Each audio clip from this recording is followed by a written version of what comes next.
दोस्तों, रातों रात रो चीफ ढाका क्यों पहुंच गए? एक तरफ भारत के अंदर बैठी पूर्व प्रधानमंत्री शेख हसीना ऐलान करती हैं कि वो वापस लौट जाएंगी और दूसरी तरफ भारत के 4 सबसे बड़े खुफिया ऑफिसर्स बंद कमरों के अंदर बांग्लादेशी मिलिट्री इंटेलिजेंस के साथ में बैठ जाते हैं। क्या पर्दे के पीछे शेख हसीना को वापस सत्ता के अंदर बिठाने की अब तक की सबसे खतरनाक डील साइन हो चुकी है? बांग्लादेश के प्रधानमंत्री तारिक रहमान से मिलने के ठीक 24 घंटे के अंदर ही भारतीय उच्चायुक्त दिनेश त्रिवेदी भागते हुए सीधे पीएम मोदी के दरबार में क्यों पहुंच गए? आखिर दिल्ली के सत्ता के गलियारों और ढाका के अंदर बंद कमरों के अंदर ऐसा क्या पक रहा है जो पूरी दुनिया से छिपाया जा रहा है? दुनिया की सबसे खूंखार और साइलेंट खुफिया एजेंसियों में शुमार रो और बांग्लादेश की मिलिट्री इंटेलिजेंस डीजीएफआई जब एक टेबल पर आमने सामने हो तो समझ लीजिए कि जियोपॉलिटिक्स की बिसात पर कोई बहुत बड़ा मोहरा चला जा रहा है। दोस्तों, सजीव वाजेद के उस खौफनाक दावे के ठीक बाद कि बांग्लादेश भारत की पूर्वी सीमा के ऊपर दूसरा पाकिस्तान बन रहा है, रो चीफ की ये एंट्री क्या महज एक इत्तेफाक है या फिर भारत ने अपने प्लान बी का ट्रिगर दबा दिया है? नमस्कार दोस्तों, मेरा नाम है मुकेश और आज हम इस खौफनाक डिप्लोमेटिक गेम, खुफिया एजेंसियों के माइंड गेम और भारत के फाइनल प्रहार की वो इनसाइड स्टोरी डिकोड करेंगे जिसे सुनकर के ढाका से लेकर के इस्लामाबाद तक हड़कंप मचा हुआ है। दोस्तों, ये कोई सामान्य कूटनीति नहीं है, ये एक ऐसे नए और आक्रामक भारत का वो चक्रव्यूह है जिसके अंदर बांग्लादेश का नया निजाम पूरी तरह से फंस चुका है। पर्दे के पीछे क्या चल रहा है, इसे समझने के लिए दोस्तों आपको उस दिन के घटनाक्रम को डिकोड करना होगा जिसने बांग्लादेश की सत्ता के गलियारों के अंदर खलबली मचाई है। दोस्तों, ये तारीख थी 9 अगस्त 2026 और समय था दोपहर के 2:56। ढाका के हजरत शाहजलाल अंतर्राष्ट्रीय हवाई अड्डे के ऊपर एक विशेष विमान लैंड करता है। इस विमान से कोई आम राजनयिक नहीं बल्कि भारत की बाहरी खुफिया agency research and analysis wing यानी कि रो के चीफ पराग जैन उतरते हैं। उनके साथ में भारत की सुरक्षा और खुफिया ग्रिड के 3 सबसे पैने दिमाग मौजूद थे, जिसके अंदर तमिलनाडु कैडर के 2003 बैच के दिग्गज ऑफिसर अश्विन मुकुंद कोटनिस, राहुल नेगी और शेबल रॉय चौधरी शामिल थे। दोस्तों, ये कोई रूटीन विजिट नहीं थी, ये भारतीय डेलीगेशन बांग्लादेश की प्रमुख सैन्य खुफिया agency directorate general of forces intelligence यानी कि डीजीएफआई के विशेष आमंत्रण के ऊपर बांग्लादेश पहुंची थी। दोस्तों, जरा सोचिए, जिस देश की अदालतें शेख हसीना को गैर मौजूदगी के अंदर फांसी की सजा सुना रही हो, जिस देश का विदेश मंत्रालय भारत पर तीखे हमले कर रहा हो, उसी देश की सबसे ताकतवर मिलिट्री इंटेलिजेंस भारत के खुफिया प्रमुख को ढाका बुलाती है। इसके मायने बहुत गहरे हैं दोस्तों। इस हाई प्रोफाइल खुफिया विजिट के दौरान रो चीफ पराग जैन ने बांग्लादेश के प्रधानमंत्री तारिक रहमान के रक्षा मामलों के सलाहकार brigadier general retired doctor AKM Shamsul Islam से ढाका के बांग्लादेश सचिवालय के अंदर सीधी मुलाकात की। यह मुलाकात ठीक उसी दिन हुई जिस दिन भारत के उच्चायुक्त दिनेश त्रिवेदी ने प्रधानमंत्री तारिक रहमान से हाई प्रोफाइल कूटनीतिक चर्चा की थी। दोस्तों, एक तरफ कूटनीति का सॉफ्ट फेस था तो दूसरी तरफ खुफिया एजेंसी का हार्ड पावर। इसे कहते हैं कूटनीतिक घेराबंदी। दोस्तों, इस मीटिंग के एजेंडे को बेहद गुप्त रखा गया, लेकिन खुफिया सूत्रों और जियोपॉलिटिकल एक्सपर्ट्स की माने तो इस टेबल पर शेख हसीना की वापसी के रोडमैप, सीमा सुरक्षा और कट्टरपंथी ताकतों के खात्मे की सीक्रेट फाइलें खोली गई हैं। दोस्तों, इस खुफिया हलचल के तुरंत बाद जो कुछ हुआ है उसने पूरी दुनिया के जियोपॉलिटिकल एनालिस्ट को चौंका करके रख दिया है, क्योंकि असली चाल अजीत डोभाल और जयशंकर बहुत तगड़ी प्लानिंग के साथ में कर चुके थे। और दोस्तों, जिस तरीके से एक एक स्टेप लिया जा रहा है वो अब बहुत बड़े तूफान की ओर इशारा करता है। दोस्तों, सोमवार को ढाका के अंदर तारिक रहमान से शिष्टाचार भेंट करने के बाद में भारतीय उच्चायुक्त दिनेश त्रिवेदी ने अगले ही दिन यानी कि मंगलवार को नई दिल्ली के अंदर सीधे पीएम नरेंद्र मोदी से मुलाकात की है। 24 घंटे के भीतर ढाका से दिल्ली तक का यह सफर कोई सामान्य कूटनीतिक रिपोर्टिंग नहीं थी। उच्चायोग ने सोशल मीडिया प्लेटफॉर्म एक्स के ऊपर आधिकारिक तौर पर बताया कि दिनेश त्रिवेदी ने पीएम मोदी से मार्गदर्शन प्राप्त किया है ताकि जन केंद्रित दृष्टिकोण के साथ में भारत बांग्लादेश संबंधों को मजबूत किया जा सके।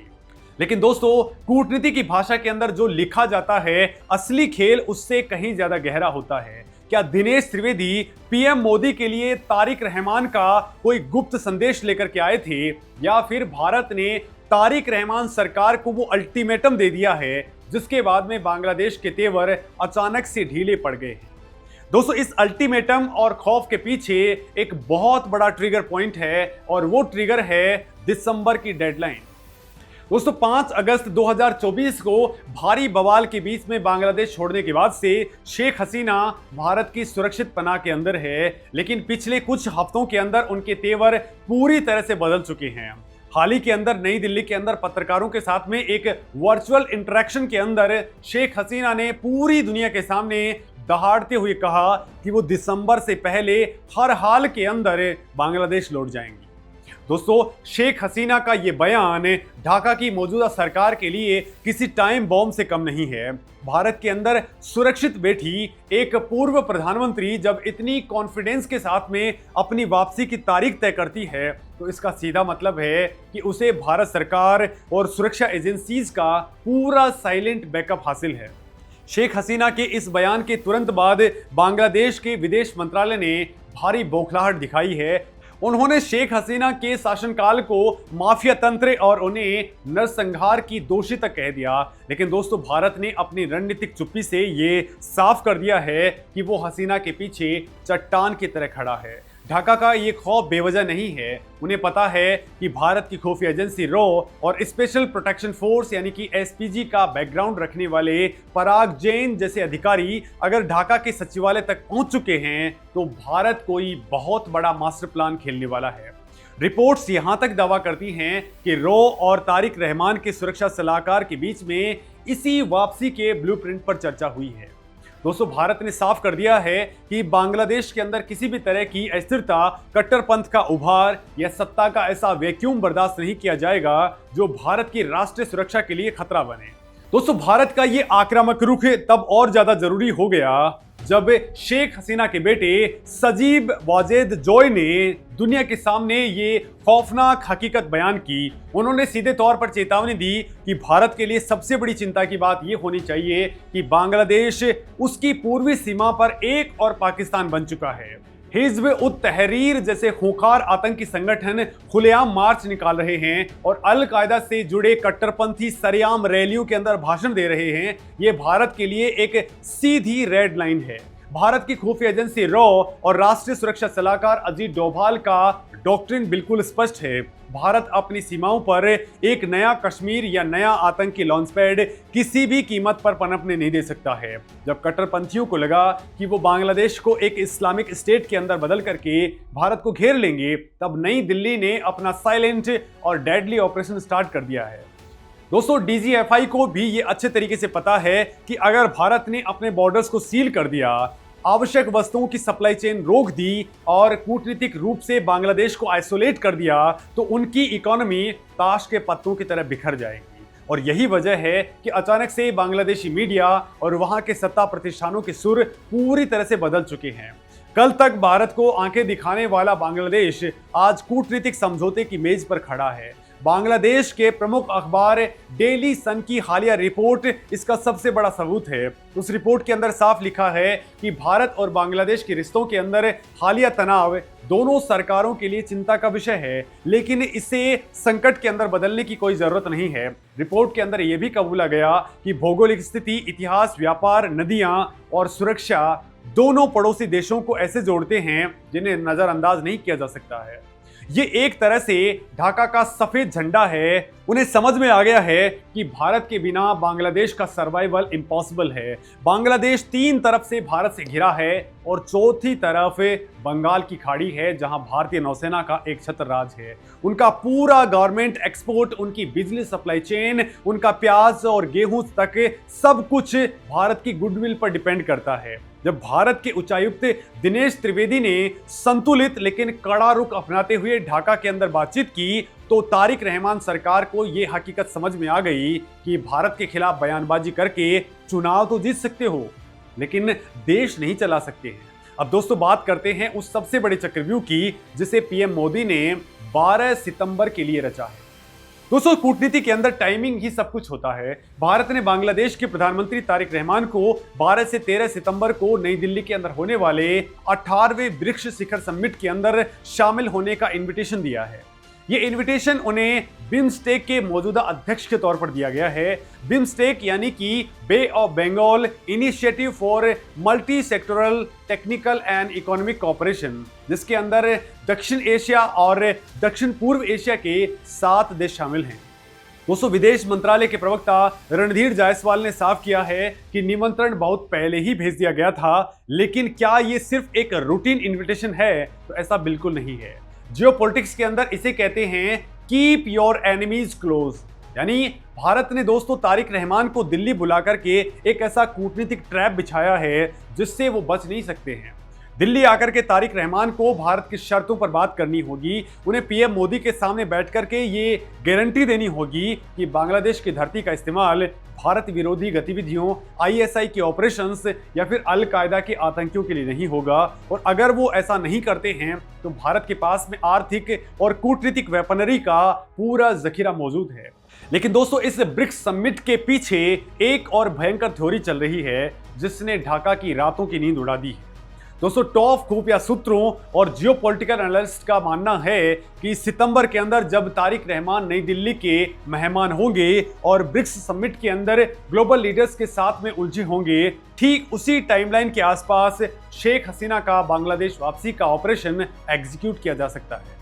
दोस्तों सोचिए, देश का प्रधानमंत्री विदेश में है, भारत की शक्तिशाली सुरक्षा एजेंसियां बैकग्राउंड के अंदर काम कर रही हैं और उसी वक्त शेख हसीना की लैंडिंग होती है। ये कोई फिल्मी स्क्रिप्ट नहीं है बल्कि हार्डकोर स्टेट क्राफ्ट है। दोस्तों नॉर्दर्न ईस्ट न्यूज की रिपोर्ट्स भी इस बात की ओर इशारा करती हैं कि भारतीय सुरक्षा अधिकारियों ने शेख हसीना की संभावित तारीख और उनके सुरक्षा इंतजामों के ऊपर ढाका के अंदर बहुत ही सीक्रेट चर्चा की है। दोस्तों इस पूरी कहानी के अंदर एक बहुत बड़ा हिडन एंगल ये भी है कि पाकिस्तान और चाइना इस पूरे घटनाक्रम के ऊपर बहुत बारीकी से नजर बनाए हुए हैं। पाकिस्तान के विदेश मंत्रालय ने हाल ही के अंदर तंज कसते हुए कहा था कि वो कभी किसी का क्लाइंट स्टेट नहीं बनेगा। दोस्तों पाकिस्तान और चाइना की पूरी कोशिश थी कि शेख हसीना के जाने के बाद से पैदा हुए वैक्यूम को भर करके बांग्लादेश को भारत के खिलाफ एक प्रॉक्सी वॉर का अखाड़ा बना दिया जाए। चाइना को बंगाल की खाड़ी के अंदर एक्सेस चाहिए था और पाकिस्तान की आईएसआई को भारत के नॉर्थ ईस्ट को अस्थिर करने के लिए एक सुरक्षित पनाहगाह। लेकिन दोस्तों भारत की स्ट्रेटेजिक ऑटोनॉमी और पीएम मोदी की आक्रामक विदेश नीति ने उनके इन मंसूबों के ऊपर पानी फेर दिया है। जैसे ही भारत को भनक लगी कि ढाका के अंदर कुछ राष्ट्र विरोधी ताकतें सिर उठा रही हैं, भारत ने तुरंत अपना 2 तरफा एक्शन प्लान स्टार्ट कर दिया। एक तरफ विदेश मंत्रालय ने सख्ती दिखाई लेकिन सदी हुई भाषा के अंदर कूटनीतिक दबाव भी बनाया। दूसरी तरफ रो के चीफ को सीधे ढाका भेज करके मिलिट्री टू मिलिट्री और इंटेलिजेंस टू इंटेलिजेंस चैनल खोल दिए। दोस्तों भारत ने डीजीएफआई को साफ तौर पे बता दिया है कि अगर बांग्लादेश ने हिज्ब उत तहरीर या फिर किसी भी कट्टरपंथी ताकत से ने भारतीय हितों को नुकसान पहुंचाया तो भारत सर्जिकल स्ट्राइक या फिर इकोनॉमिक ब्लॉकेड जैसे बड़े कदम उठाने से पीछे नहीं हटेगा। भारत का ये कॉन्फिडेंस आज की बदलती हुई विश्व व्यवस्था का प्रतीक है। आज का भारत रक्षात्मक नहीं बल्कि रणनीतिक रूप से आक्रामक है। दिनेश त्रिवेदी का रोल इस पूरे एपिसोड के अंदर एक चाणक्य की तरह है। उन्होंने तारिक रहमान से मुलाकात के दौरान भारत के जन केंद्रित दृष्टिकोण को सामने रखा। इसका सीधा मतलब यह है कि भारत की दुश्मनी बांग्लादेश की जनता से नहीं है। भारत वहां के लोगों के विकास, उनके इंफ्रास्ट्रक्चर और उनके ट्रेड के लिए प्रतिबद्ध है, लेकिन किसी भी सरकार को भारत की सुरक्षा के साथ में खिलवाड़ नहीं करने दिया जाएगा। भारत ने उन्हें यह एहसास दिला दिया है कि भारत के सहयोग के बिना बांग्लादेश का भविष्य अंधकार में है। जब दिनेश त्रिवेदी ने कहा कि जब दो नेता मिलते हैं तो कई समस्याओं का समाधान हो जाता है, तो ये तारिक रहमान के लिए एक सीधा मैसेज था कि दिल्ली आओ, पीएम मोदी के साथ में टेबल पर बैठो और भारत की जायज चिंताओं का समाधान करो, वरना परिणाम भुगतने के लिए तैयार रहो। दोस्तों, भारत की इस रणनीति का असर अब साफ दिखने लगा है। ढाका के तेवर नरम पड़ चुके हैं। जो सरकार कल तक भारत विरोधी नारों के दम पर सत्ता में आई थी, आज वो भारत के साथ में रचनात्मक और भविष्योन्मुखी दृष्टिकोण के साथ मिलकर के काम कर रही है।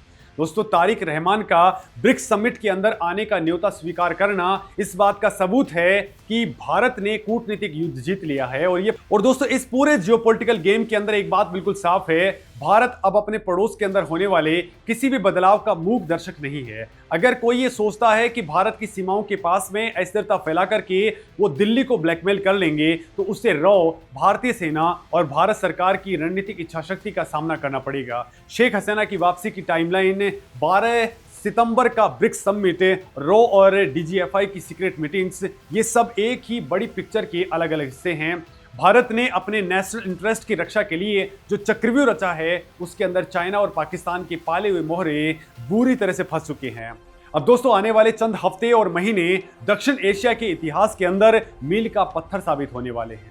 क्या शेख हसीना सच में दिसंबर के अंदर ढाका की जमीन पर लौट जाएंगी? क्या तारिक रहमान दिल्ली आकर के पीएम मोदी के सामने भारत की सभी शर्तें मान लेंगे? और क्या भारत की खुफिया एजेंसियां एक ऐसा साइलेंट ऑपरेशन अंजाम देने वाली हैं जो जियोपॉलिटिक्स की किताबों के अंदर दशकों तक पढ़ाया जाएगा? दोस्तों, इस मामले में आप क्या कुछ सोचते हैं? कमेंट में अपनी बात जरूर कहें। नमस्कार।